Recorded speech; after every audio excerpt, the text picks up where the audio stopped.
Why, hello, lads. It is Rad Performance here today. So, you clicked on this video because you have a moldy smell, musty smell. Basically, water is getting in your car. So, there are a few things that can cause this to happen. But have no fear, it is a relatively straightforward process of elimination to figuring out why water is getting inside of your car. Before this video starts, guys, please make sure to subscribe to the channel, like, and comment what you guys think, and give me some more ideas on more things that you guys want to see. We are so close to 1,000, so let's keep this train going. I am so appreciative of each and every single one of you guys. So without further ado, let's talk about the two main reasons that your car is leaking water. So number one is if you have a sunroof, it may be your sunroof. So now sunroofs have a drainage system similar to how you have gutters on your house. Basically, there's usually a few points inside the top of your sunroof where you're going to have drainage holes. Those drainage holes basically run in tubes. One can go down your A pillar, it can go down the B pillar, but basically those tubes are going to take whatever water collects inside of the sunroof area around the glass and disperses that water down and out to the floor, so that way it doesn't get trapped inside the car. Now, if these passageways that are supposed to drain the water out get clogged up, then you're going to have some problems, then you're going to have some issues. So it is very important that you check this. Now, the second reason is your actual seals, which is what you're going to see us replacing in this video. For me specifically, it was the trunk seal, but also it could be a door seal, it could be anything else.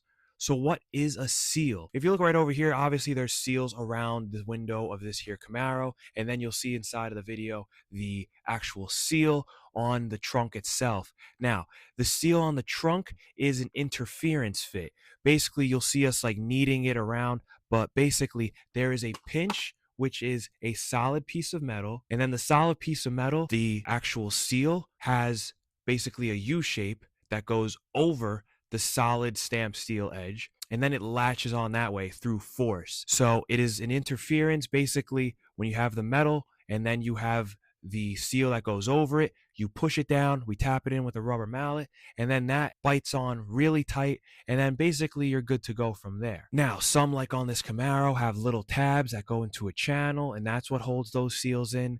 Basically, you're going to figure it out as you're looking at it, how it works. They're all in a similar fashion, but obviously there's a few things that are different here and there that you're just going to want to figure out and make sense of on your own vehicle, because every manufacturer does do something just a little bit differently. Now, for our application, you'll see I use an OEM Honda seal on the trunk, which is good because obviously it works, it fits really tight, and you don't need to put any adhesive. Now, if you're getting a more generic one that isn't custom tailored to your car and it fits a little bit looser, then you're most likely going to want something like this, weather stripping adhesive. I'll throw a link up for you guys. Basically, that's going to help you make sure that thing gets fastened in there really good. Some even need this regardless. Like I believe this T-top that I have to do, there's a seal right there. I have to pull that out, and I don't think there's any best way for that thing to be fastened in outside of using this. You're going to have to make the call if you're going to put adhesive on it. If you go with something OEM that's a tight interference fit, chances are you won't have to. That's why we did it in this video. But basically, that's all there is to it. The way that you're going to go about testing is that you're literally going to see us in this video. We just take a hose and we soak it down, put it inside of all the jams, let all that water rush inside all the gaps, and you will see pretty quickly where your leak is coming from. And then it's just a process of elimination from there, just looking around, trying to figure out what's going on and figuring out if there's holes in the metal because of rust possibly, but 9 times out of 10 it's usually just a seal, and or if you have a sunroof, then it's possibly the sunroof because the water's not getting out properly. So without further ado, guys, let's get into this video of me doing a seal and doing a little leak test. I hope this helps you guys out. Please make sure to once again subscribe to the channel. We are so close to 1,000. I am so appreciative of each and every single one of you guys. Make sure to comment what you guys think, and make sure to crack the hell out of that like button.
you have to stretch it. Yeah. Let it lay out in the sun. Actually, I think it might just. Look at that. Yeah, because I'm pulling When it you this stretch way. it, yeah, Yeah, like I'm pulling it that way.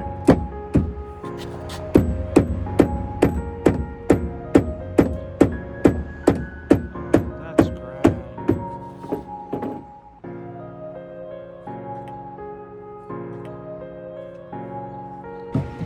Let's do it once over with this. Perfect.